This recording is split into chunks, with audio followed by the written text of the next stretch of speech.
Doctor Abdul Moin খান বাংলাদেশি শিক্ষাবিদ, সমাজকর্মী ও রাজনীতিবিদ। তিনি বাংলাদেশ জাতীয়তাবাদী দলের রাজনীতির সাথে ঘনিষ্ঠভাবে যুক্ত। তিনি সাবেক তথ্যমন্ত্রীও ছিলেন। মঈন খানের জন্ম 1947 সালের 1 জানুয়ারি। তার পিতার নাম আব্দুল মোমেন খান। তিনি একজন রাজনীতিবিদ ও সাবেক খাদ্যমন্ত্রী ছিলেন। মঈন খানের মায়ের নাম খোরশেদা বেগম। রাজনৈতিক পরিবারে বেড়ে উঠেছেন মঈন খান।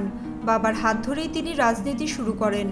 2009 সালের ডিসেম্বরে তিনি বিএনপির স্থায়ী কমিটির সদস্য হন। খালেদা জিয়ার মন্ত্রিসভার সদস্য হিসেবে মঈন খান তথ্যমন্ত্রী হিসেবে দায়িত্ব পালন করেন। সম্প্রতি জাতীয় প্রেস ক্লাবে জিয়াউর রহমান সমাজ কল্যাণ পরিষদ আয়োজিত এক আলোচনা সভায় প্রধান অতিথির বক্তব্যে মঈন খান বলেন, 75-এর পর জিয়াউর রহমানই শেখ হাসিনাকে দেশে ফিরিয়ে এনেছিলেন। এর দ্বারাই প্রমাণ হয় এদেশে বহুদলীয় গণতন্ত্র জিয়াউর রহমান প্রতিষ্ঠা করেছিলেন। তিনি যদি সেদিন তাকে ফিরিয়ে না আনতেন তাহলে আজকের আওয়ামী লীগ প্রতিষ্ঠাও হতো না, শেখ হাসিনাও প্রধানমন্ত্রী হতে পারতেন না।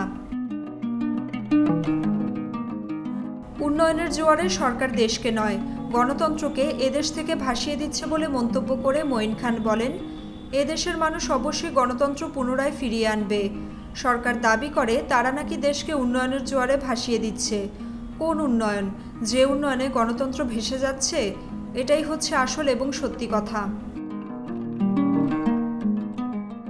মঈন খান বলেন, খালেদা জিয়া কারামুক্ত হয়ে আগামীতে দেশের গণতন্ত্রকে পুনরায় মানুষের হাতে ফিরিয়ে দেবেন।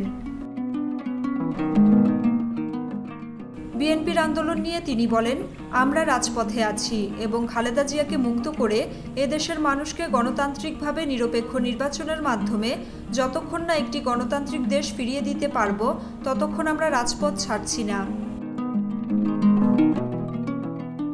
বিএনপির অন্যতম এই শীর্ষ নেতা বলেন, বিএনপি ক্ষমতায় যাওয়ার জন্য রাজনীতি করে না, জনগণের জন্য এদেশের মানুষের জন্য রাজনীতি করে, যেটা জিয়াউর রহমান এবং খালেদা জিয়া প্রমাণ করেছেন।